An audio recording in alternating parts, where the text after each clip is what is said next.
রকমের সবজি ছিল, ভাবলাম একটু শুক্তো বানিয়ে নিই। যে কটা সবজি ছিল সেই কটা দিয়ে বানাচ্ছি। পেঁপে, কাঁচা কলা, আলু, উচ্ছে, সজনে ডাঁটা আর হাতে ঘরে বানানো বড়ি, এগুলো সব ভেজে নেবো। ভেজে তুলে নেবো একে একে সব কিছু। বড়িও ভেজে নেবো, বড়িটাই আগে ভেজে নেবো।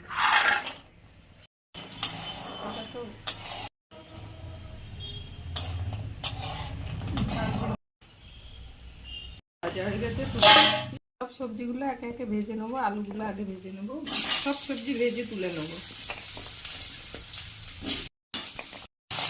আদা, এটা রাঁধুনি, সাদা শস্য আর পোস্ত, এটা বেটে ভাজা হয়ে গেছে। তেলটাই দেবো, আর বেশি তেল দেবো না। দুটো শুকনো লঙ্কা ফোড়ন দেবো।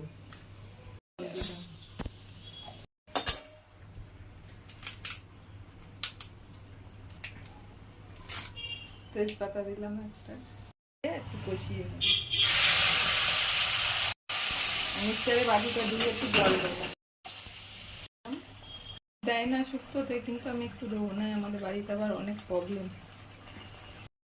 অল্প সজনে ডাঁটাগুলো একটু কষিয়ে নেবো। এটা তো ভেজে নিইনি, তাই একটু কষিয়ে নেবো।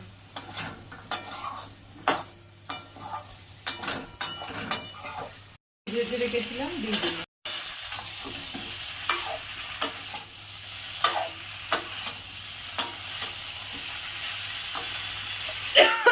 চিনি বেশি দিতে হবে।